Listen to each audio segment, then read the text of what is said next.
नमस्कार, संसद टीवी में आपका स्वागत है। मैं हूं प्रतिबिंब शर्मा और आप देख रहे हैं संसद में आज। संसद का मॉनसून सत्र आज से शुरू हो रहा है। ये सत्र 21 अगस्त तक चलेगा। क्या कुछ विशेष रहने वाला है मॉनसून सत्र में और आज पहले दिन क्या कुछ खास रहेगा, उसके लिए चर्चा करेंगे। लोकसभा सांसद जनार्दन मिश्र से हमारे साथ मौजूद हैं। आपका बहुत बहुत स्वागत है।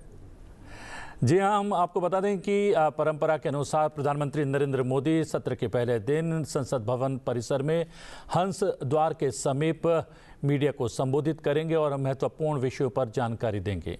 मॉनसून सत्र आज से शुरू होकर 21 अगस्त तक चलेगा, जिसमें दोनों सदनों की कुल 21 बैठकें होंगी। ये 18वीं लोकसभा का 5वां सत्र है। सत्र के दौरान केंद्र सरकार कई महत्वपूर्ण विधेयकों को संसद से पारित कराने का प्रयास करेंगी। इनमें जन विश्वास प्रावधान संशोधन विधेयक 2025, राष्ट्रीय खेल शासन विधेयक 2025 और मर्चेंट शिपिंग विधेयक 2024 विशेष रूप से शामिल है।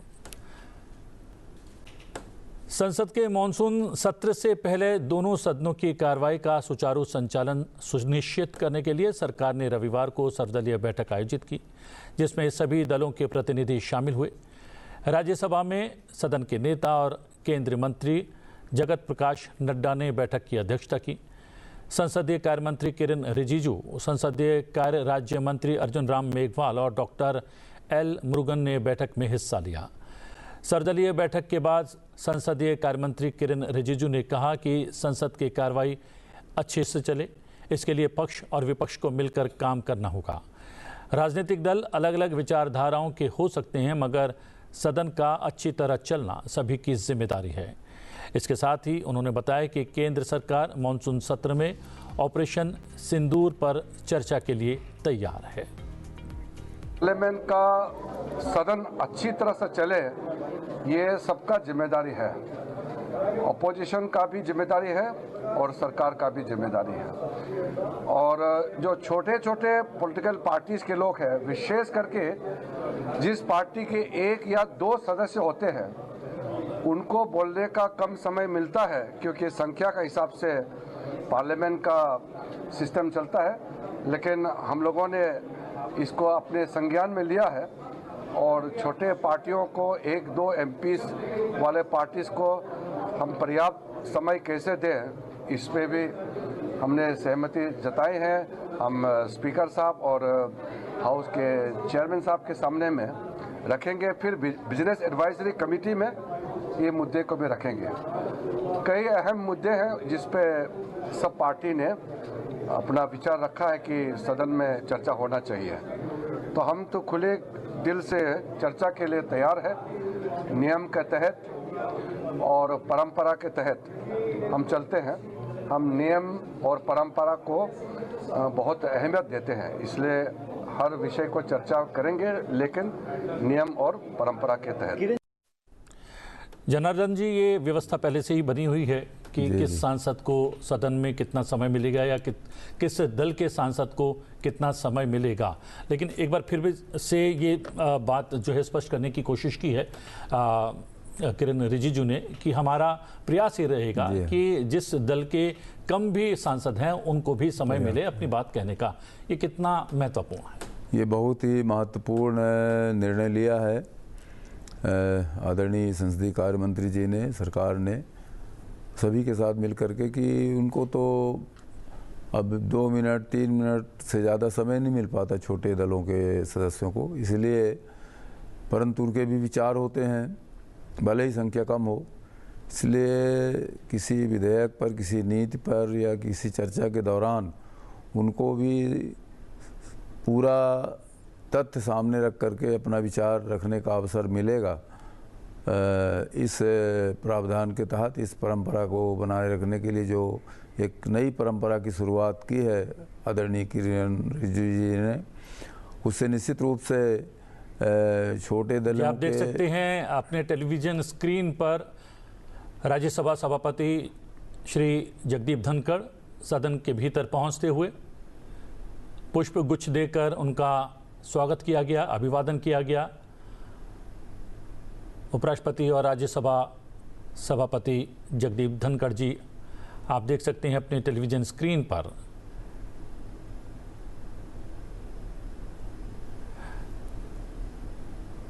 मानसून सत्र शुरू होने से ठीक पहले कल राज्यसभा सभापति ने भी जो है एक वक्तव्य दिया और उन्होंने कहा कि उन्होंने भी एक आग्रह किया एक तरीके से कि सत्ता पक्ष और विपक्ष को मिलकर संवेद रूप से सभी विषयों पर चर्चा करनी चाहिए और सुचारू रूप चले सदन की कार्रवाई वो तय करना चाहिए। निश्चित रूप से सदन की कार्रवाई चलाने में सत्ता पक्ष और विपक्ष दोनों के सहयोग की आवश्यकता होती है और बिना दोनों के सहयोग से सदन की कार्रवाई सुचारू रूप से नहीं चल सकती। इसलिए आदरणीय उपराष्ट्रपति महोदय ने जो अपने विचार व्यक्त किए हैं वो बिल्कुल ही सही हैं और सदन की गरिमा और सदन को लेकर के जो जनाकांक्षा है उसकी पूर्ति तभी संभव है जब सदन सुचारू रूप से चले और इसके लिए दोनों पक्षों की जिम्मेवारी बराबर की होती है। ये भी एक परंपरा ही है कि सदन की कार्रवाई जब भी शुरू होती है उससे पहले सर्वदलीय बैठक का आयोजन होता है और जो है ये बात रखने की कोशिश की जाती है सरकार की तरफ से या सत्ता पक्ष की तरफ से कि आप बताएं किन किन विषय पर आप चर्चा चाहते हैं, नियम के अनुसार हम भी चर्चा करने के लिए तैयार हैं, या फिर ये एक सिर्फ परंपरा का अनुसरण मात्र है? नहीं, परंपरा का अनुसरण नहीं है। इससे तो बहुत ही फलदायी परिणाम इसके होते हैं और ये परंपरा चालू रहे और जितना इसमें गंभीरता बनी रहेगी उतना ही देश का और सदन का और लोकतंत्र का कल्याण होगा और इससे लोकतंत्र को मजबूती मिलती है। जी हाँ, और एक और परंपरा है, जब सदन की कार्रवाई से ठीक पहले प्रधानमंत्री पहुंचते हैं, मीडिया से जो हैं वो बातचीत करते हैं और ये कुछ बताते हैं और आग्रह भी करते हैं मीडिया के माध्यम से भी कि सदन की कार्रवाई बहुत महत्वपूर्ण है, पूरे देश की निगाहें जो है सत्र पर लगी रहती है, तो सत्ता पक्ष और विपक्ष दोनों मिलकर सदन की कार्रवाई को सुचारू रूप से चलाएं। प्रधानमंत्री जी का ये एक अनुपम उदाहरण है। उन्होंने एक नई परंपरा का सृजन किया है और निश्चित रूप से मीडिया में कि जन आकांक्षा जन मानस में कुछ सवाल रहते हैं, उनको मीडिया के लोग अपनी तरफ से प्रश्न करते हैं प्रधानमंत्री जी से, उनका वो उत्तर देते हैं, उनका समाधान करते हैं और सदन की कार्यवाही गरिमापूर्ण ढंग से चले, ये हमेशा उन्होंने चाहा है और इस पर बराबर बल देते रहे हैं, आग्रह करते रहे हैं और उसी एक कड़ी में वो हमेशा सदन के शुरुआत में सांसदों से, विभिन्न राजनीतिक दलों के प्रतिनिधियों से आग्रह करते हैं कि सदन की कार्रवाई ठीक ढंग से चले, शांतिपूर्ण चले और शांतिपूर्ण ढंग से सदन की कार्रवाई चलेगी तभी चर्चा भी सार्थक होगी, नहीं तो कोलाहल में तो कोई चर्चा सही ढंग से हो नहीं पाती।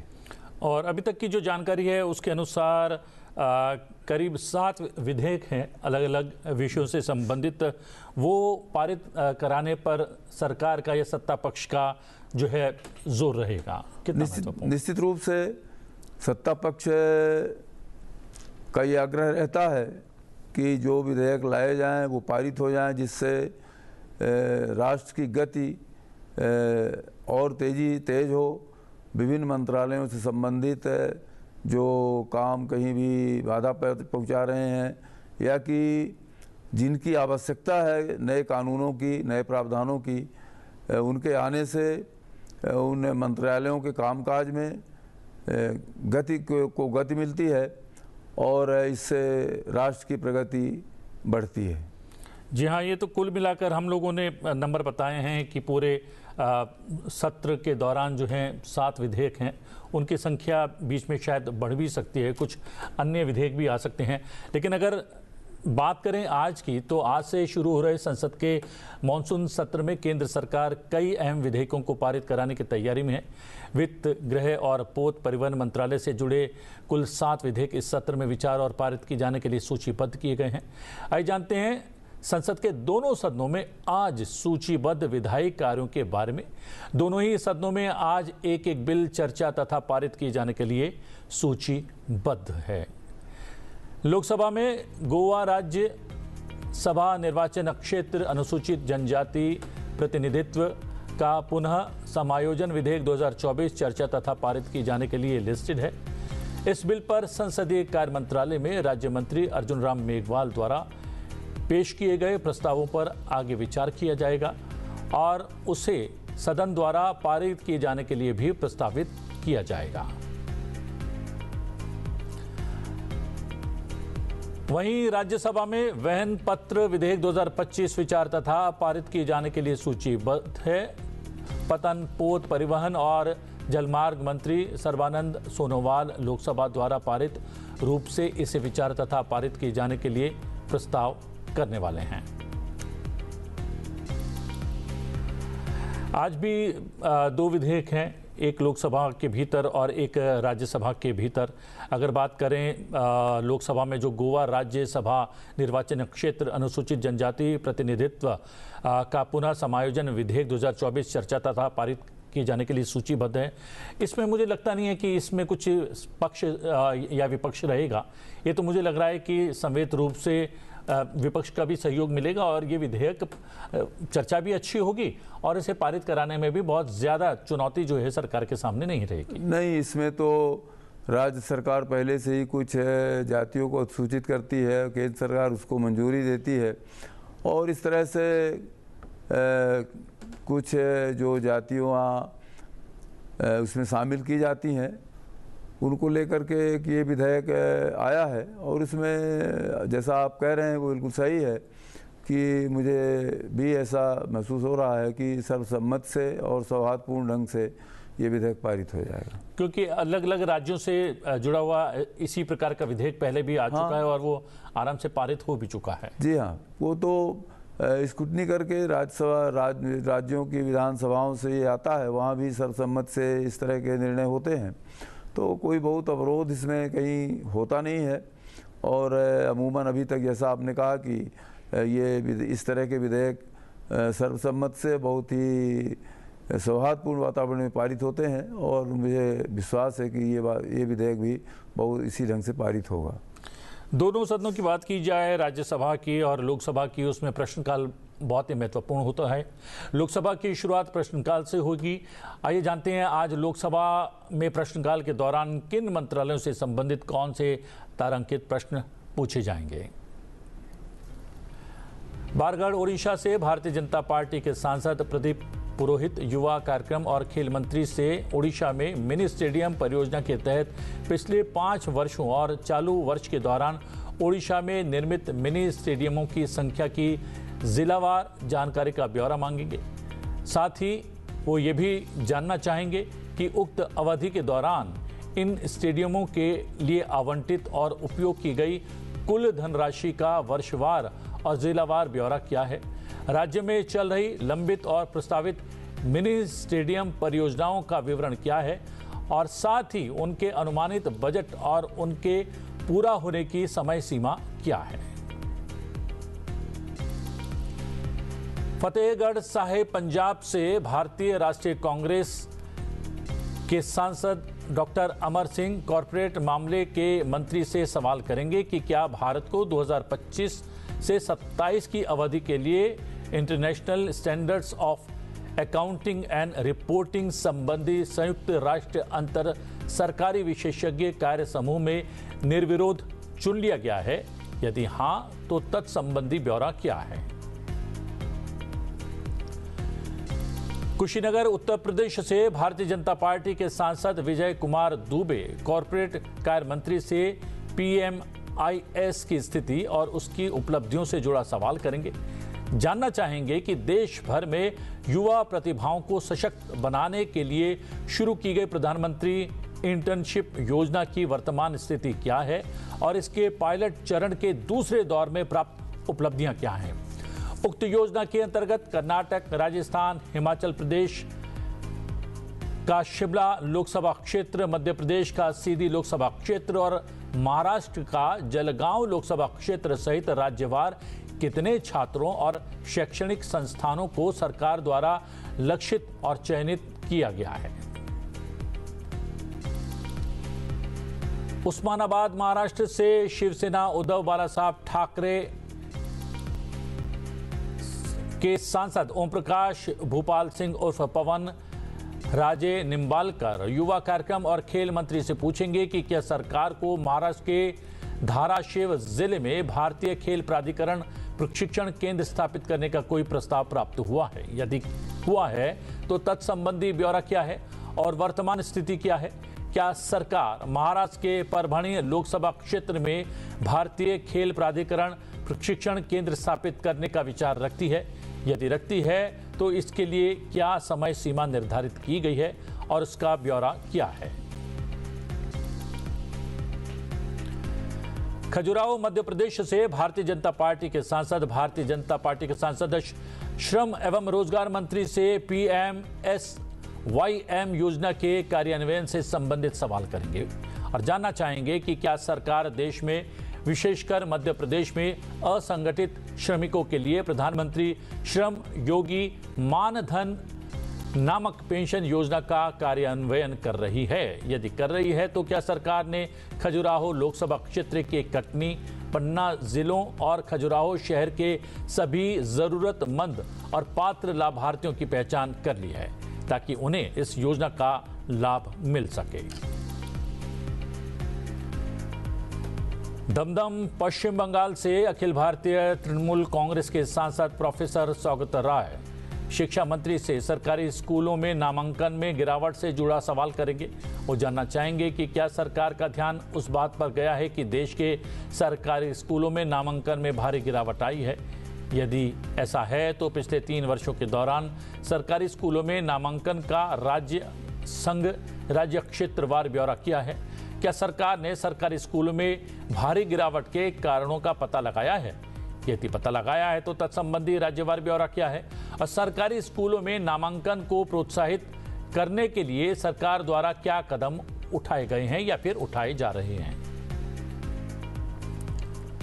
मुरादाबाद उत्तर प्रदेश से समाजवादी पार्टी की सांसद रुचि वीरा शिक्षा मंत्री से साक्षरता दर से जुड़ा सवाल करेंगी। जानना चाहेंगे कि क्या उत्तर प्रदेश की औसत साक्षरता दर 76% है जबकि मुरादाबाद लोकसभा क्षेत्र की औसत साक्षरता दर 63% है, जिसमें से महिलाओं की साक्षरता दर मात्र 47% है। यदि ऐसा है तो तत्संबंधी ब्यौरा क्या है और देश में महिलाओं के शिक्षा के अधिकार को सुगम बनाने के लिए सरकार द्वारा चलाई जा रही विभिन्न योजनाओं का ब्यौरा क्या है और पिछले 10 वर्षों और चालू वर्ष के दौरान महिलाओं की साक्षरता दर बढ़ाने के लिए सरकार द्वारा उठाए गए कदमों का ब्यौरा क्या है। सीधी मध्य प्रदेश से भारतीय जनता पार्टी सांसद डॉक्टर राजेश मिश्रा शिक्षा मंत्री से प्रधानमंत्री पोषण योजना से जुड़ा सवाल करेंगे। जानना चाहेंगे कि पंजाब और उत्तर प्रदेश विशेष रूप से फूलपुर लोकसभा निर्वाचन क्षेत्र सहित देश में प्रधानमंत्री पोषण योजना के अंतर्गत विभिन्न स्कूलों में पढ़ने वाले बच्चों की संख्या राज्य संघ राज्य क्षेत्रवार कितनी है। इन स्कूलों में बच्चों को भोजन उपलब्ध कराने हेतु नियुक्त रसोइया सह सहायकों का राज्य संघ राज्य क्षेत्रवार ब्यौरा क्या है और इसकी संख्या कितनी है। मथुरापुर पश्चिम बंगाल से अखिल भारतीय तृणमूल कांग्रेस के सांसद बापी हलदर शिक्षा मंत्री से सवाल करेंगे कि वर्ष 2023 से 2025 तक समग्र शिक्षा अभियान और पीएम श्री योजना के अंतर्गत विशेष रूप से पश्चिम बंगाल और केरल में जारी की गई या रोकी गई अथवा विलंबित धनराशि का राज्य संघ राज्यवार या क्षेत्रवार और वर्षवार ब्यौरा क्या है। पश्चिम बंगाल के मथुरापुर लोकसभा निर्वाचन क्षेत्र में स्कूल के बुनियादी ढांचे या उन्नयन के लिए सरकार के पास कितने प्रस्ताव लंबित हैं। क्या सरकार की उक्त योजनाओं के अंतर्गत रोकी गई 1500 करोड़ रुपए से अधिक की धनराशि पश्चिम बंगाल राज्य को जारी करने की कोई योजना है। इंदौर मध्य प्रदेश से भारतीय जनता पार्टी के सांसद शंकर लालवानी वित्त मंत्री से क्षेत्रीय ग्रामीण बैंकों के विलय से जुड़ा हुआ सवाल करेंगे। जानना चाहेंगे कि क्या क्षेत्रीय ग्रामीण बैंकों के विलय से उनकी परिचालन दक्षता और वित्तीय स्थिरता में वृद्धि हुई है। यदि हुई है तो तत्संबंधी ब्यौरा क्या है।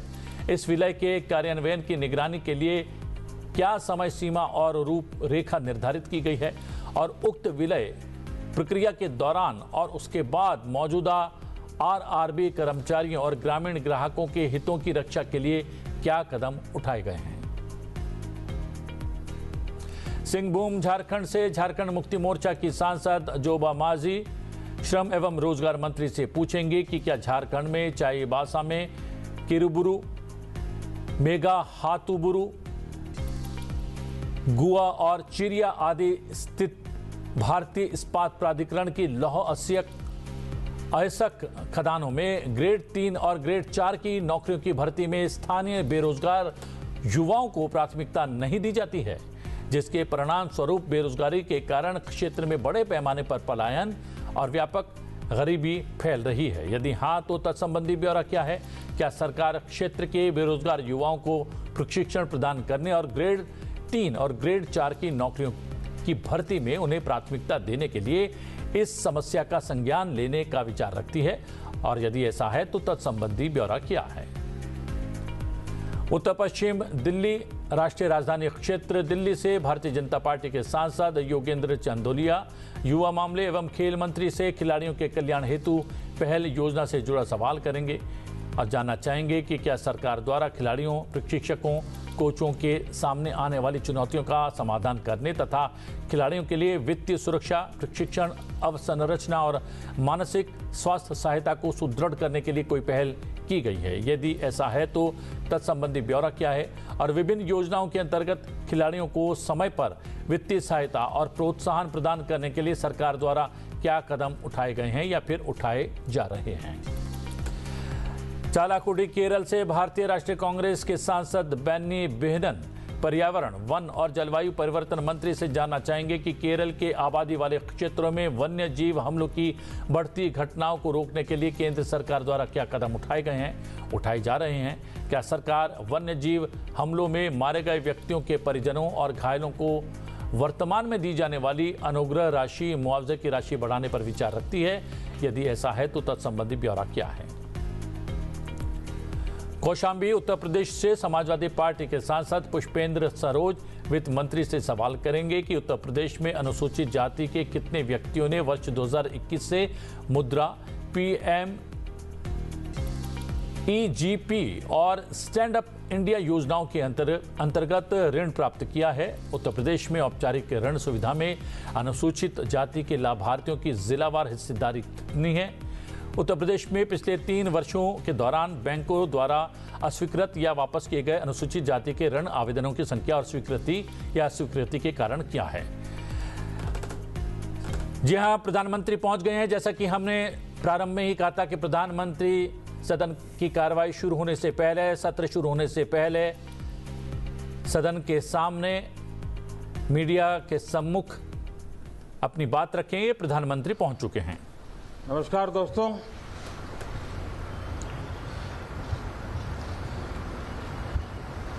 मानसून सत्र में आप सभी मीडिया जगत के लोगों का स्वागत है। साथियों, मानसून नवीनता और नवसर्जन का प्रतीक है और अब तक जो खबरें मिली हैं, देश में मौसम बहुत ही अच्छे ढंग से आगे बढ़ रहा है। कृषि को लाभदायक मौसम की खबरें हैं और बारिश किसानों की अर्थव्यवस्था, देश की अर्थव्यवस्था, ग्रामीण अर्थव्यवस्था और इतना ही नहीं, हर परिवार की अर्थव्यवस्था में एक बहुत महत्वपूर्ण होता है। अब तक जो मुझे जानकारी दी गई है उस हिसाब से पिछले 10 वर्ष में जो पानी का भंडार हुआ है इस बार, वो करीब करीब 3 गुना हुआ है, जिसका आने वाले दिनों में भी देश के अर्थतंत्र को बहुत लाभ होगा। साथियों, ये मॉनसून सत्र राष्ट्र के लिए ये बहुत ही गौरवपूर्ण सत्र है।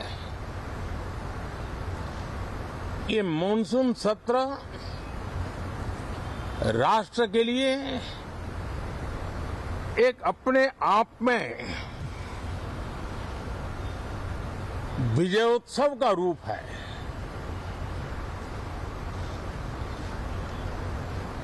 और जब मैं कहता हूं कि सत्र राष्ट्र गौरव और विजयोत्सव का सत्र है, तो सबसे पहले तो मैं पहली बार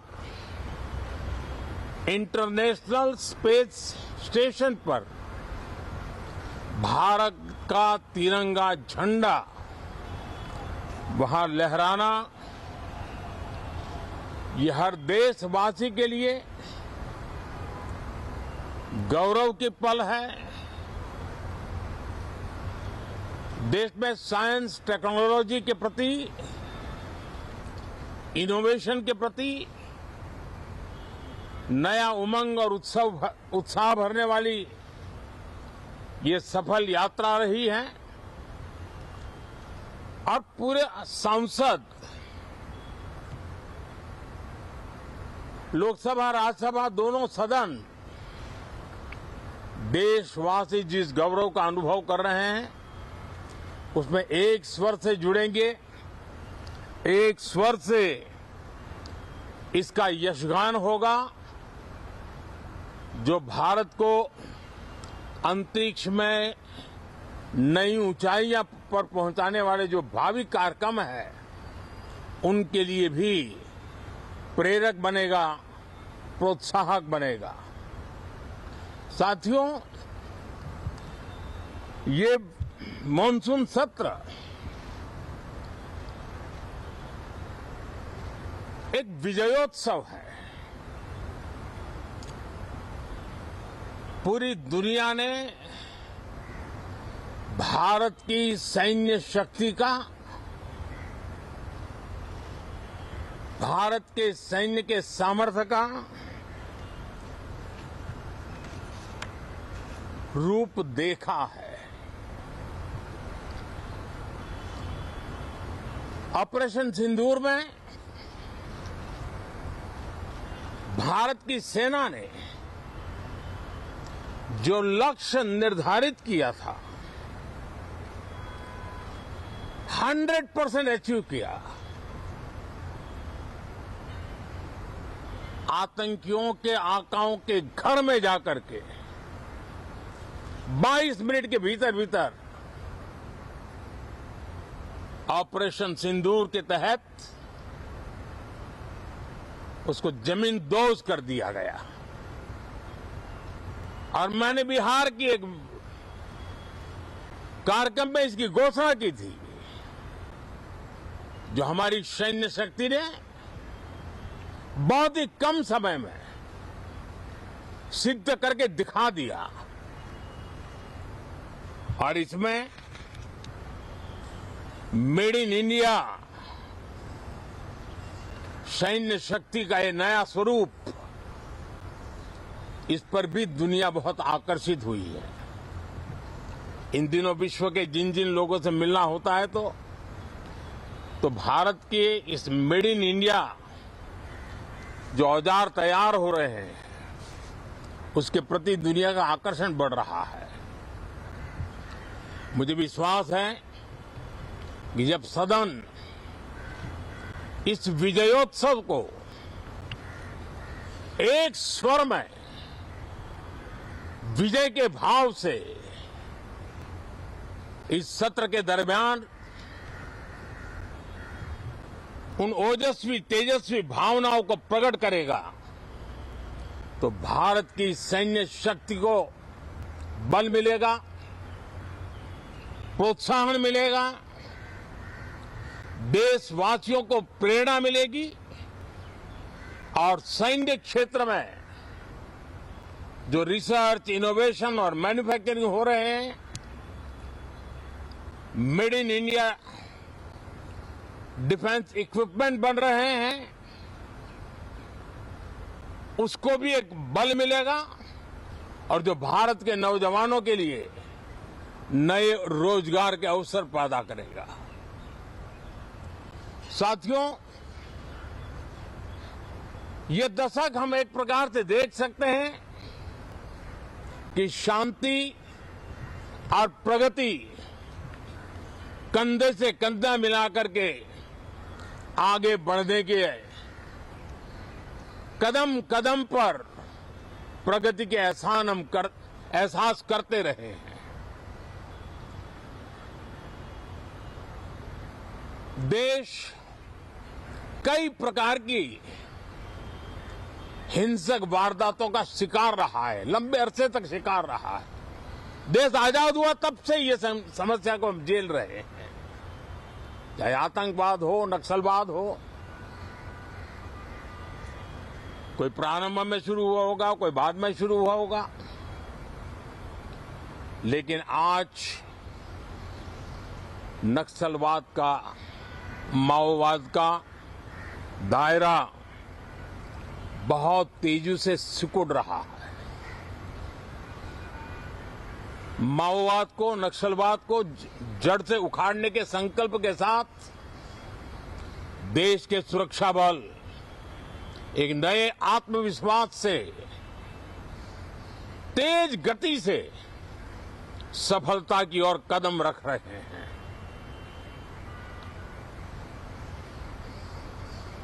और मैं गर्व से कह सकता हूं,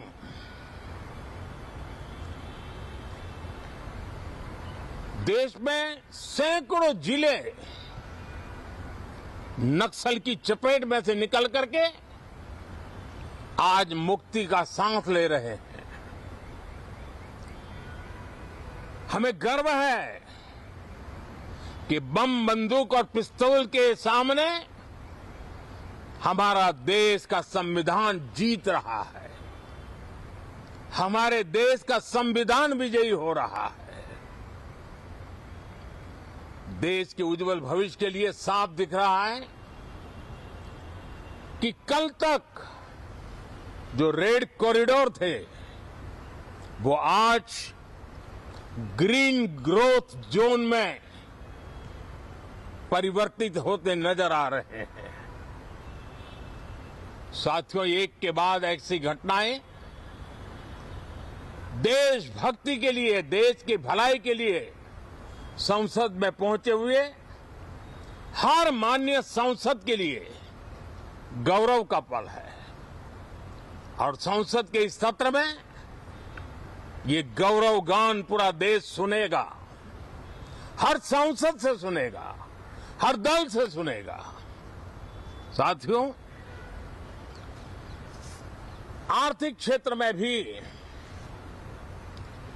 जब 2014 में आप सबने हमें जिम्मेवारी दी, देश फ्रेजाइल 5 की अवस्था से गुजर रहा था। 2014 के पहले वैश्विक अर्थव्यवस्था में हम 10वें नंबर पर थे और आज भारत तेज गति से दुनिया की तीसरे नंबर की अर्थव्यवस्था बनने की दिशा में आगे बढ़ रहा है, दरवाजे पर दस्तक दे रहा है। इन दिनों 25 करोड़ गरीबों का गरीबी से बाहर निकलना, जिसको विश्व की अनेक संस्थाएं सराहना कर रही है। देश में एक जमाना था 2014 के पहले जब महंगाई का दर, इन्फ्लेशन रेट डबल डिजिट में हुआ करता था। आज 2% के आसपास आकर के देश के सामान्य मानवी के जीवन में राहत बन गया है, सुविधा बन गया है।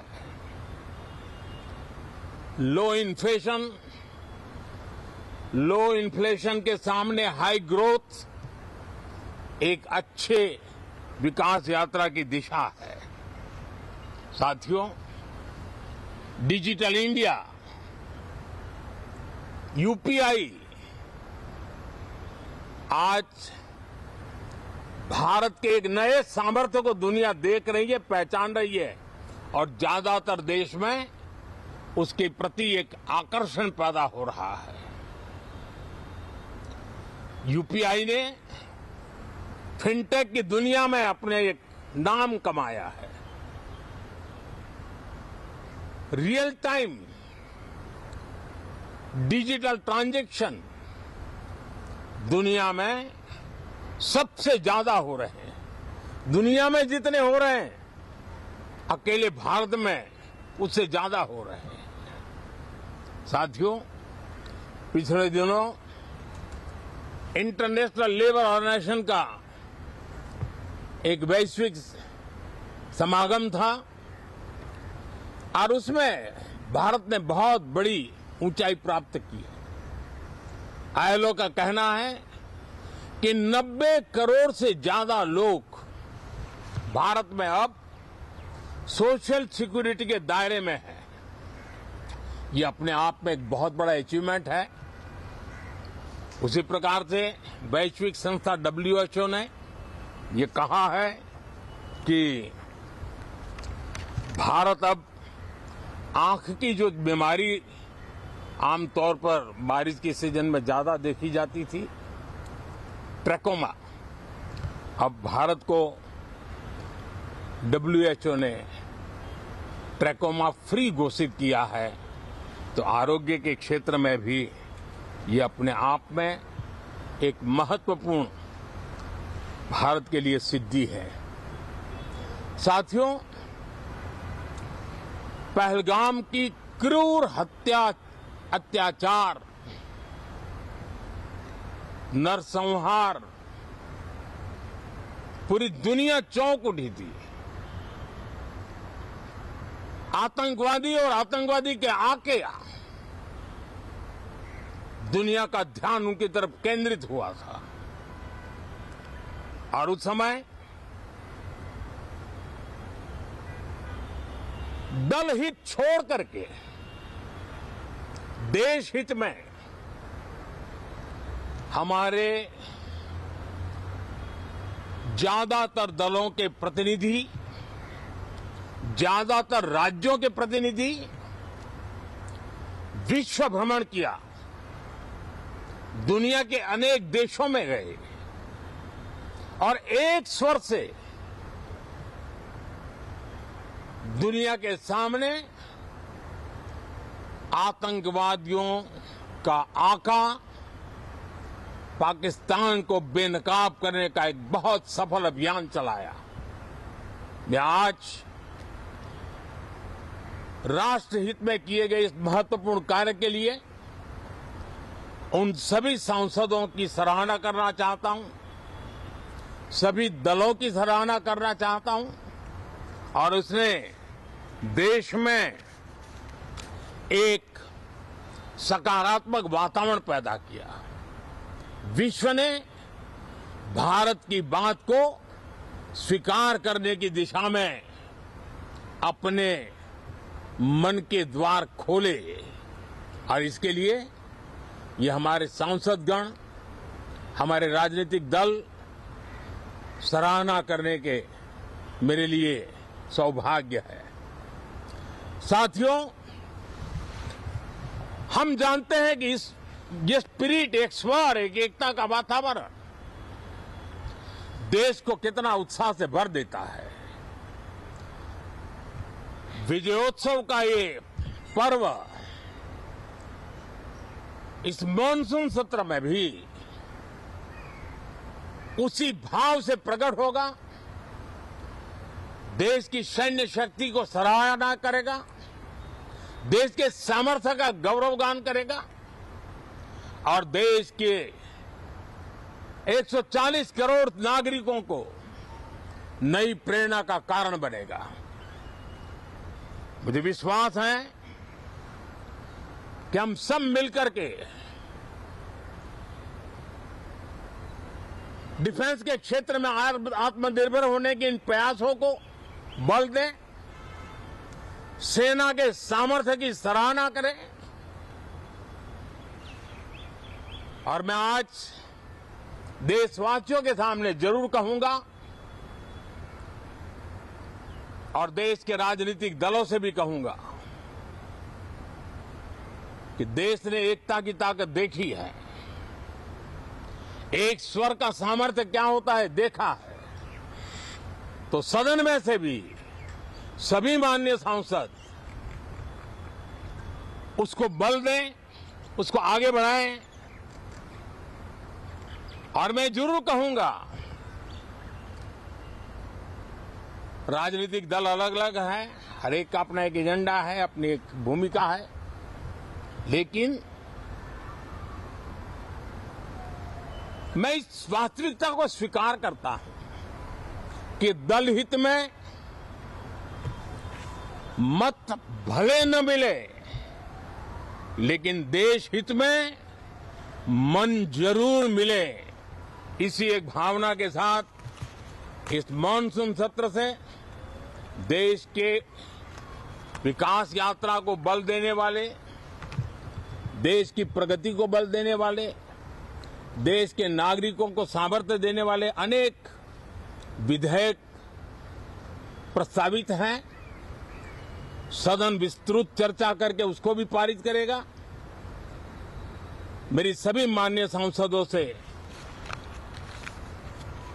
उत्तम डिबेट चलाने के लिए शुभकामनाएं हैं। बहुत बहुत धन्यवाद।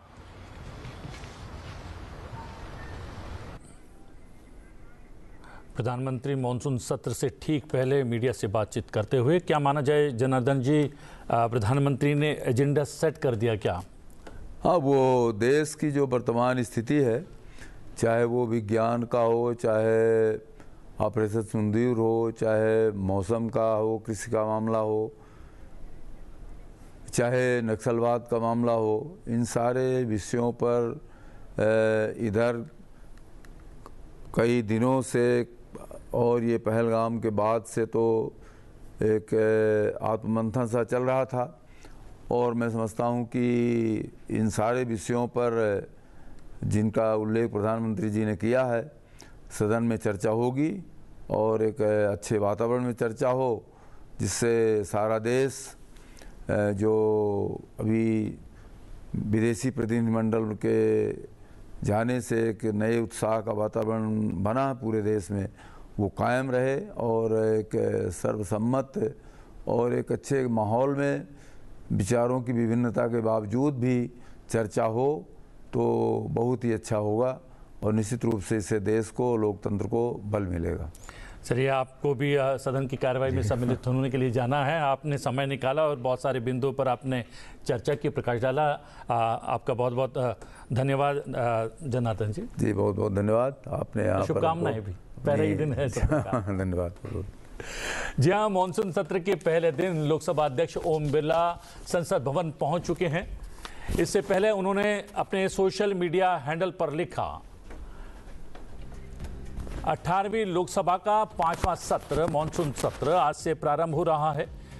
लोकतंत्र के इस पवित्र मंदिर में जन आकांक्षाओं की अभिव्यक्ति और राष्ट्रीय हितों की संरक्षण हेतु सभी प्रतिनिधियों की सामूहिक भूमिका अत्यंत महत्वपूर्ण है।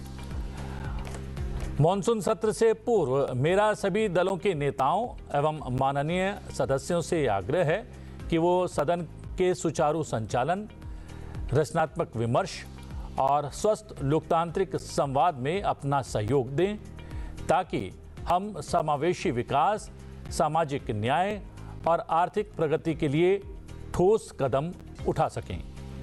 आशा है कि लोकतंत्र की गरिमा, संसद की प्रतिष्ठा और जनहित की प्राथमिकता जैसे मूल्यों को समर्पित ये मानसून सत्र सार्थक और सफल होगा तथा हम सब मिलकर लोकतांत्रिक चेतना, विविधता में एकता और संवैधानिक मूल्यों को और अधिक सशक्त करने की दिशा में सार्थक योगदान देंगे।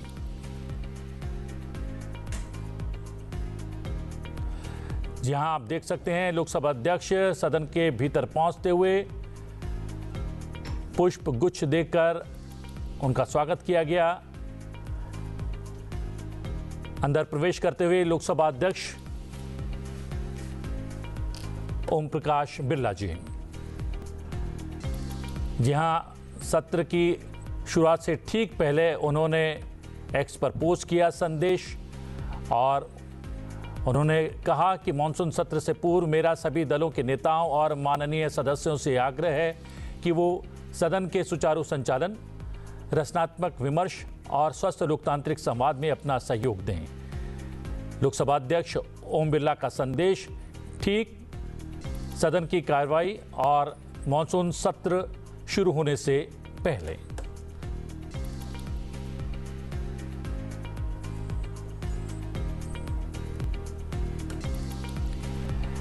यहीं से पहले उपराष्ट्रपति और राज्यसभा सभापति जगदीप धनखड़ भी सदन के भीतर पहुंचे और राज्यसभा उपसभापति हरिवंश जी ने उनका स्वागत किया पुष्प गुच्छ देकर। उसके पश्चात एक सामूहिक चित्र लिया गया। उस समय की ये तस्वीरें हैं। सदन के भीतर जाते हुए राज्यसभा सभापति जगदीप धनखड़, और उन्होंने कल ही एक वक्तव्य दिया था और आग्रह किया था सत्ता पक्ष और विपक्ष से कि सदन की कार्रवाई को सुचारू रूप से चलाने में सहयोग करें। पूरे देश की निगाहें संसद पर टिकी रहती हैं सत्र के दौरान, तो हमारा एक कर्तव्य है कि सदन की कार्रवाई सुचारू रूप से चल सके। जी हां, संसद में आज के लिए इतना ही। संसद में आज में आपसे फिर भेंट होगी। फिलहाल बने रहिए संसद टीवी के साथ, क्योंकि हम कुछ ही क्षण में जाएंगे और आपको दिखाएंगे लोकसभा की और राज्यसभा की सीधी कार्रवाई।